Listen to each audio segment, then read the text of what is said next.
Welcome to দিশার exam guide. প্রিয় ষষ্ঠ শ্রেণীর পরীক্ষার্থী বন্ধুরা, তোমাদের জন্য এই ভিডিওটিতে আমি আলোচনা করতে চলেছি ষষ্ঠ শ্রেণীর ইতিহাস বিষয়ের প্রথম পর্যায়ক্রমিক মূল্যায়নপত্র 2026, অর্থাৎ 2026 সালের প্রথম ইউনিট টেস্টের ষষ্ঠ শ্রেণী অর্থাৎ ক্লাস 6-এর ইতিহাস বিষয়ের প্রশ্নপত্র উত্তরসহ ভিডিওটিতে আলোচনা করতে চলেছি। পূর্ণমান 30, সময় 1 ঘন্টা।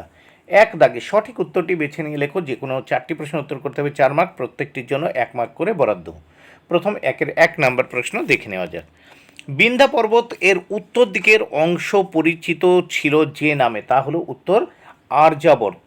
2 নম্বর প্রশ্ন, হোমো হাবিলিস গোষ্ঠীর মানুষেরা ছিল উত্তর দক্ষ মানুষ।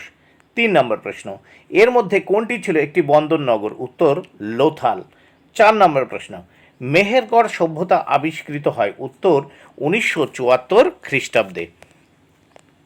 5 নম্বর প্রশ্ন, ভীমবেটকা গুহাটি অবস্থিত ভারতের মধ্যপ্রদেশে। 2 দাগের প্রশ্ন দেখে নেওয়া যাক। শূন্যস্থান পূরণ করো যে কোনো 3টি, 3 মার্ক, প্রত্যেকটির জন্য কিন্তু 1 মার্ক করে বরাদ্দ। 3টি শূন্যস্থান এখানে পূরণ করতে হবে। প্রথম 2-এর 1, লেজবিহীন বড় বানরকে বলা হতো, উত্তর এফ, শূন্যস্থানে এফ। 2 নম্বর প্রশ্ন, বৃহৎ স্নানাগার পাওয়া গেছে যে কেন্দ্রে, তা হলো উত্তর মহেঞ্জোদারোতে, শূন্যস্থানে মহেঞ্জোদারোতে। 3 নম্বর প্রশ্ন, হরপ্পা সভ্যতা ছিল ব্রোঞ্জ যুগের সভ্যতা, শূন্যস্থানে ব্রোঞ্জ। 4 নম্বর প্রশ্ন, পৃথিবীতে সব থেকে পুরনো কার্পাস চাষের নমুনা পাওয়া গেছে, উত্তর মেহেরগড়ে, শূন্যস্থানে মেহেরগড়ে। আমরা নেক্সট পেজ দেখে নেব। নেক্সট পেজে কি বলেছে দেখে নেওয়া যাক। 3 দাগের প্রশ্ন, একটি বাক্যে উত্তর দাও। 3টি প্রশ্নের উত্তর করতে হবে, 3 মার্ক, প্রত্যেকটির জন্য 1 মার্ক করে বরাদ্দ। 3-এর 1, মেহেরগড় সভ্যতা কে আবিষ্কার করেন, উত্তর জা ফ্রাসোয়া জারিজ। 2 নম্বর প্রশ্ন, পাথরের যুগে কয়টি ভাগে ভাগ করা যায় ও কী কী, উত্তর পাথরের যুগে 3টি ভাগে ভাগ করা যায়। 1 প্রাচীন প্রস্তর যুগ, 2 মধ্যপ্রস্তর যুগ, 3 নব্য প্রস্তর যুগ।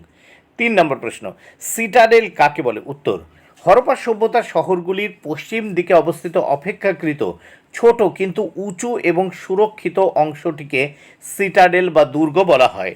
নেক্সট আমরা 4 দাগে দেখব।